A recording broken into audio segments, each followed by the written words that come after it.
Tower Records was music mecca until downloads destroyed it.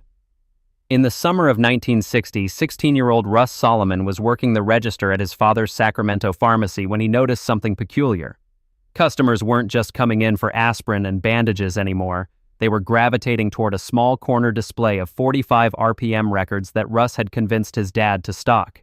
Kids would spend 20 minutes flipping through vinyl singles, discussing B-sides and debating which songs would become hits. That's when Russ Solomon had his eureka moment.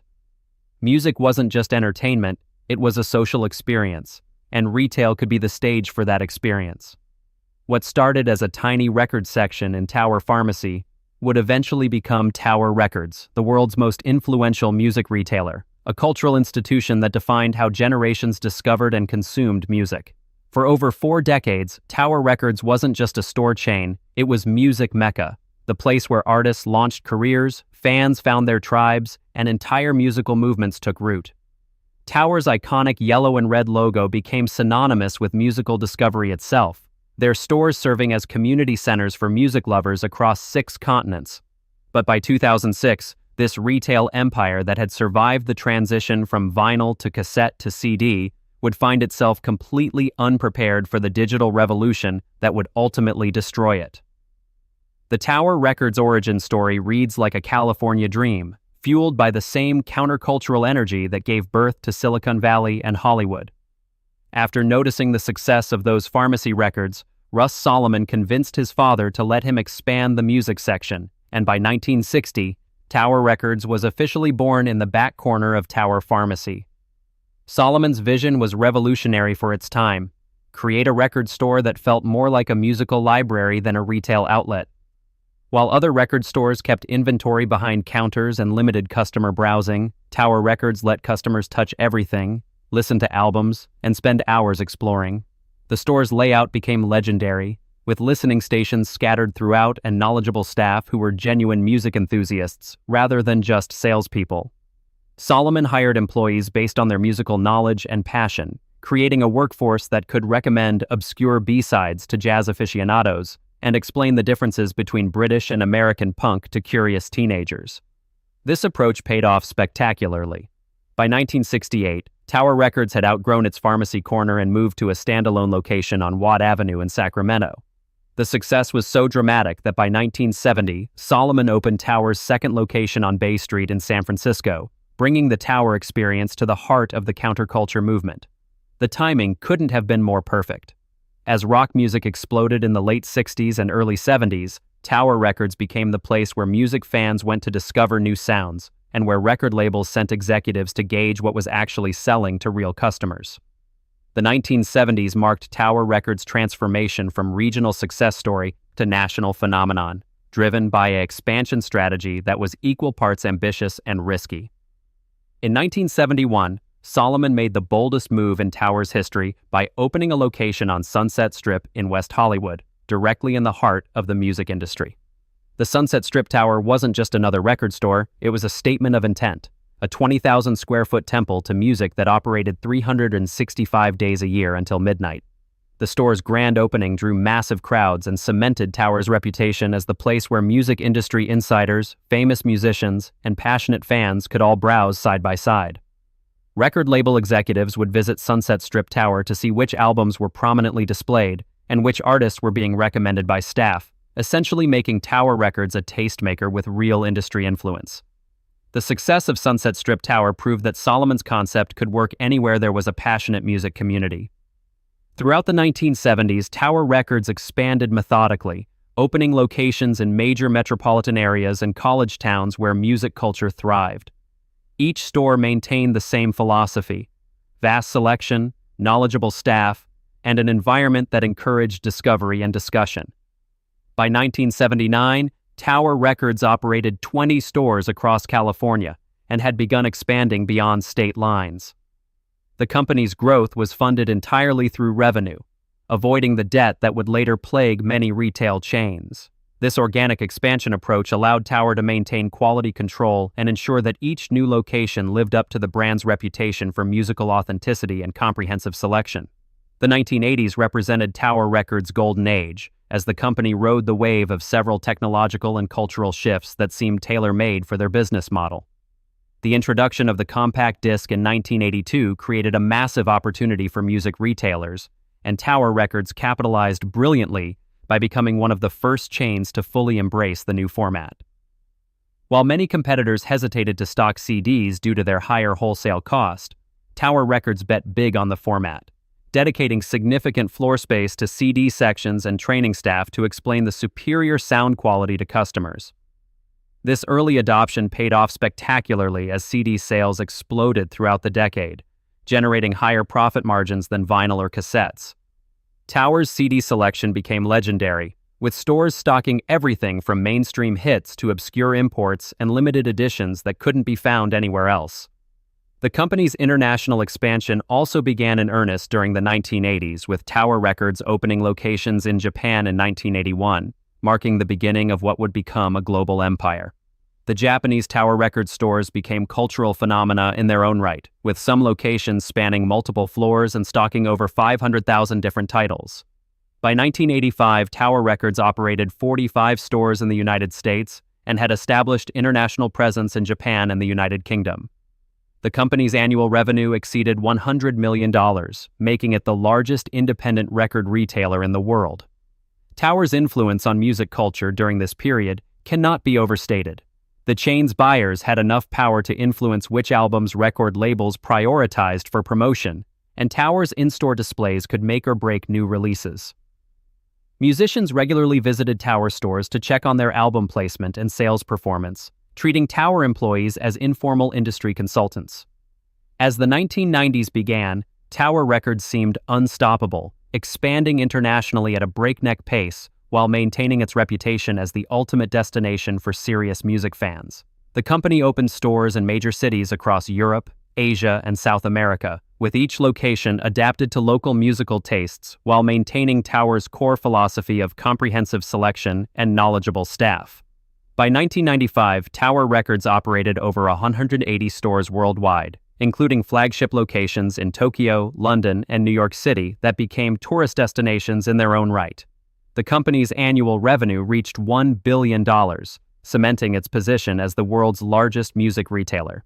Tower's success during this period was driven not just by expansion, but by their ability to capitalize on the continued growth of CD sales, which peaked in the late 1990s as consumers replaced their vinyl and cassette collections with digital versions. Tower stores became famous for their midnight release parties, where fans would line up for hours to be among the first to purchase highly anticipated albums from major artists. These events generated massive media coverage and reinforced Tower's position as the epicenter of music culture.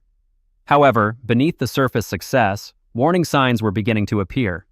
The rise of big-box retailers like Walmart and Best Buy, which sold CDs at dramatically lower prices as loss leaders, began eating into Tower's market share. These competitors didn't offer Tower's expertise or atmosphere, but they didn't need to. They simply offered the same products at prices that Tower couldn't match due to their higher overhead costs. Additionally, the emergence of online retailers like Amazon began offering unprecedented selection and convenience, appealing to customers who valued efficiency over the in-store browsing experience that Tower had perfected. The late 1990s brought the first existential threat to Tower Records' business model, with the emergence of file-sharing technology and the early signs of digital music distribution. In 1999, a college student named Sean Fanning launched Napster, a peer-to-peer file-sharing service that allowed users to download and share MP3 files for free. While Napster's initial user base was relatively small, it represented a seismic shift in how people thought about music ownership and consumption. For the first time in history, music fans could access virtually any song instantly without leaving their homes or paying anything. Tower Records management initially dismissed the threat, viewing file sharing as a niche activity limited to tech-savvy college students. This dismissive attitude reflected a broader failure to understand how rapidly digital technology was advancing and how quickly consumer behavior could change. By 2000, Napster had over 80 million registered users, and CD sales began showing their first significant decline in 2 decades. Tower Records found itself caught between multiple pressures. Big box retailers continued to undercut their prices on popular releases. Online retailers offered greater convenience and selection, and file-sharing services provided free alternatives to purchasing music entirely. The company's response was to double down on what had always worked: expert curation, comprehensive selection, and the in-store experience that digital alternatives couldn't replicate. Tower invested heavily in store renovations, expanded their selection of vinyl and specialty releases, and emphasized the social aspects of music discovery that online platforms lacked. While these efforts maintained customer loyalty among Tower's core demographic, they failed to address the fundamental shift occurring in the music industry. Younger consumers who had grown up with the internet increasingly viewed music as a digital commodity rather than a physical product, and they were perfectly comfortable discovering and consuming music without ever setting foot in a record store. The period from 2001 to 2003 marked Tower Records' last stand as a dominant force in music retail, but also revealed the company's inability to adapt to rapidly changing market conditions. Despite mounting evidence that digital music consumption was becoming mainstream, Tower Records continued to operate under the assumption that physical media would remain the primary format for music sales. The company's leadership, including founder Russ Solomon, struggled to understand a generation of consumers who valued convenience and price over the tactile experience of browsing through album covers and reading liner notes. Tower's financial situation deteriorated rapidly as CD sales plummeted industry-wide, falling from a peak of 943 million units sold in 2000 to 746 million units in 2003. This decline was particularly devastating for Tower Records because the company had built its entire business model around the high profit margins of CD sales, using those margins to offset the costs of maintaining large retail spaces and knowledgeable staff. As digital music sales began to emerge as a legitimate market segment, Tower Records made several half-hearted attempts to establish an online presence, but these efforts were undermined by the company's lack of digital expertise and its continued focus on physical retail. Tower's website was poorly designed and difficult to navigate, offering little advantage over more established online retailers like Amazon. The company's attempts to sell digital music files were even less successful, hampered by restrictive licensing agreements and technical limitations that made the purchasing process cumbersome compared to the simplicity of illegal file sharing. Meanwhile, Apple was quietly developing what would become the iPod and iTunes Store, creating an integrated ecosystem that would make legal digital music purchases as easy and convenient as illegal downloads. When iTunes launched in 2003, it offered over 200,000 songs for 99 cents each, providing a legal alternative to file sharing that was both affordable and user-friendly. The final chapter of Tower Records' story unfolded between 2004 and 2006, as the company's attempts to remain relevant in a digital world proved too little, too late. By 2004, legal digital music sales were growing exponentially, with iTunes selling over 100 million songs in its first year of operation. Physical CD sales continued their steep decline, falling to levels not seen since the early 1990s. Tower Records found itself in an impossible position. Their overhead costs remained fixed at levels designed to support much higher sales volumes, but their revenue was declining by double-digit percentages each year. The company's attempts to diversify by selling more DVDs, books, and merchandise provided some revenue replacement, but these products carried lower profit margins and attracted different customer demographics than Tower's core music audience. In 2004, Tower Records filed for Chapter 11 bankruptcy protection, hoping to restructure its debts and close unprofitable locations while preserving the brand and its most successful stores. The bankruptcy process revealed the extent of Tower's financial problems. The company owed over $200 million to creditors, including major record labels that had extended credit for inventory purchases. Tower's management developed a reorganization plan that would have closed roughly half of the company's stores while investing in digital infrastructure and online sales capabilities. However, this plan required continued cooperation from record labels and landlords, many of whom had lost confidence in Tower's ability to survive long-term. The situation was complicated by the fact that Tower Records' international operations, particularly in Japan, remained profitable, but these overseas divisions were owned by different corporate entities and couldn't be used to support the struggling U.S. operations. The death spiral that consumed Tower Records in its final years illustrates how quickly dominant companies can collapse when they fail to adapt to technological disruption.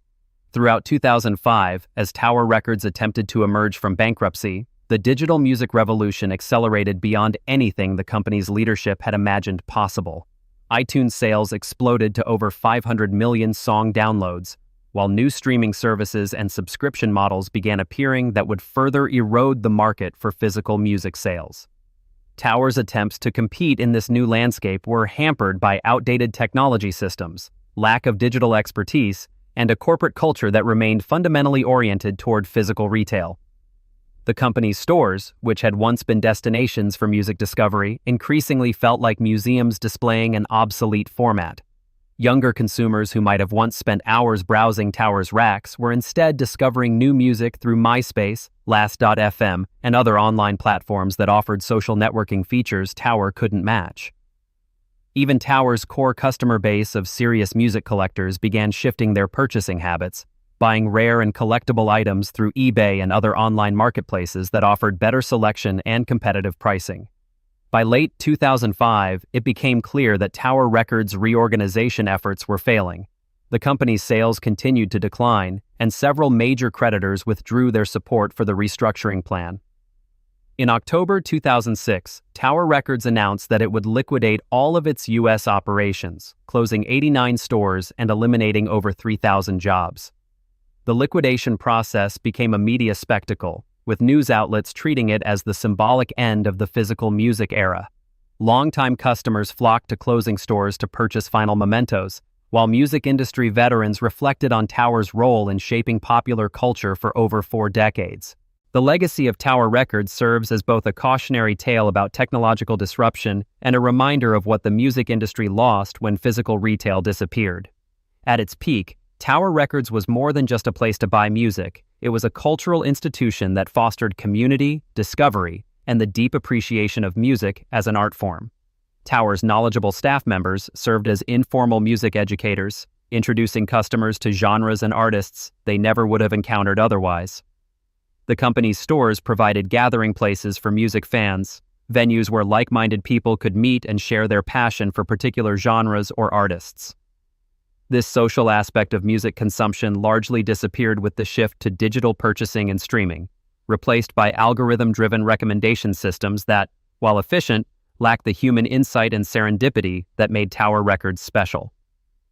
The company's influence on music culture extended far beyond retail sales.